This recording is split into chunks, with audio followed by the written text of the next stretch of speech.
Bonjour à toutes et à tous, bienvenue pour cette nouvelle édition du journal de la rédaction, mercredi 12 décembre. Et vous le savez, on démarre bien sûr par vos prévisions météo avec globalement un temps en froid, mais sec et plutôt dégagé, ensoleillé pour la fin de semaine. On annonce en effet une vraie chute des températures, ça a été le cas d'ailleurs aujourd'hui, avec 4 degrés à Calais, 3 degrés à Dunkerque, Boulogne-Saint-Omer et Lille. Quelques nuages certes, mais un temps en sec et globalement en dégagé. Voilà, du soleil, des éclaircies, mais un temps bien d'hiver et les températures en chute libre proches de 0 degré pour les prochains jours. On en reparlera bien sûr avec les prévisions météo complètes dans un instant. L'actualité sociale tout d'abord avec en image la mobilisation des agents de la MEL, la métropole européenne de Lille, hier. Le syndicat CGT souhaitait avant toute chose rendre hommage à Stéphane Dumez, employé durant 33 ans au sein de l'institution mais qui s'est donné la mort il y a tout juste un an. Son suicide, pourtant commis hors des murs de la MEL, a été qualifié d'accident de service car pour sa famille les causes du drame seraient d'ordre professionnel.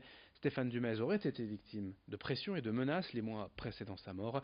Au-delà de cet hommage, la CGT dénonce également un climat dégradé au sein de la MEL, un management basé sur des menaces, des sanctions arbitraires.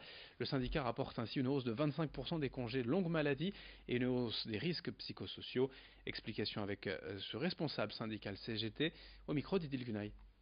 On est ici dans la maison de Pierre Mauroy, hein, c'est pas si vieux, où on a bénéficié de nombreuses avancées sociales à l'époque.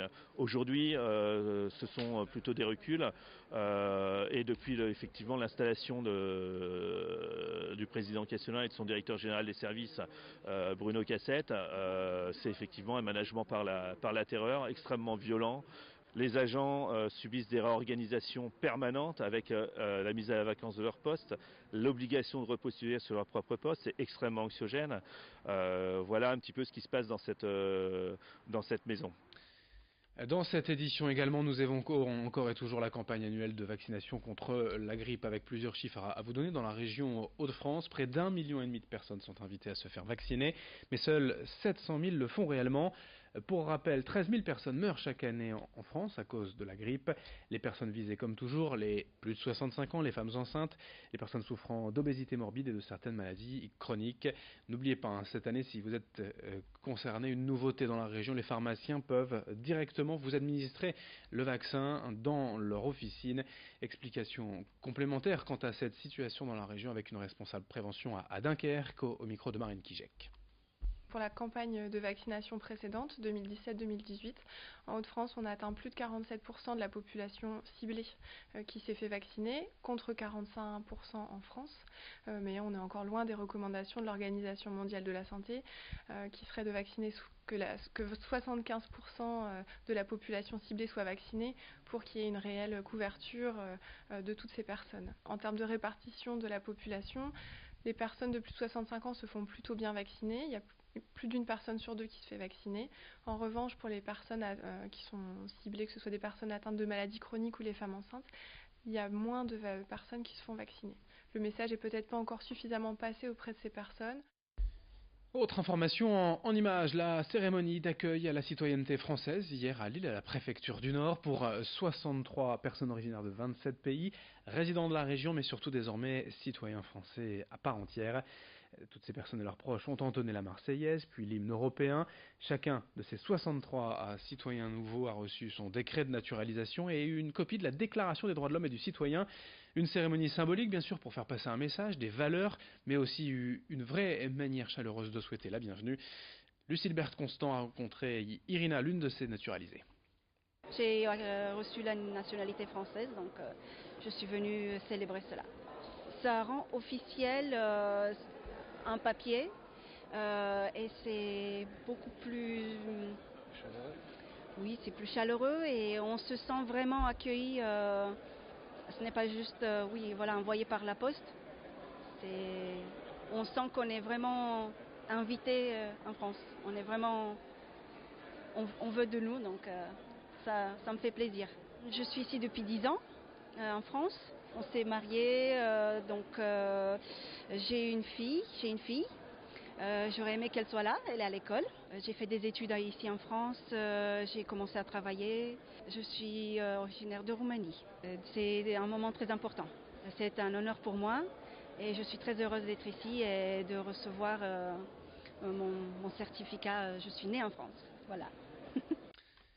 Dans ce journal également, on s'intéresse aux nouvelles solutions pour fédérer les salariés en entreprise, mais hors de leur poste de travail. Il y a pour certains des salles de sport, des ruches d'abeilles, mais il y a aussi les potagers d'entreprise. Et le principe est simple, il s'agit de s'en occuper ensemble, de cultiver un coin de terre sur le site même de la société, de faire pousser des fruits et légumes. Les salariés disposent pour cela de matériel et de conseils d'un animateur pour optimiser leur production.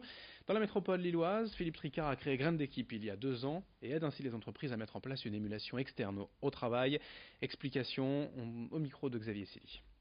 Concrètement, aujourd'hui, nous avons 3 réalisations sur ce thème des potagers d'entreprise par Graines d'équipe.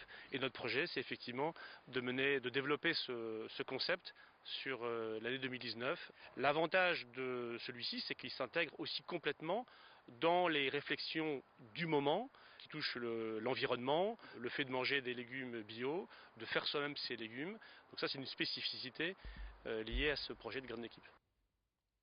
On termine cette édition avec cette journée spéciale Champagne des Hauts-de-France. Pour la 2e année de suite, le Conseil régional a convié les producteurs régionaux à Lille, 22 vignerons qui ont fait découvrir leur production au grand public, car oui, il y a du champagne dans la Hauts-de-France, tout au sud de l'Aisne.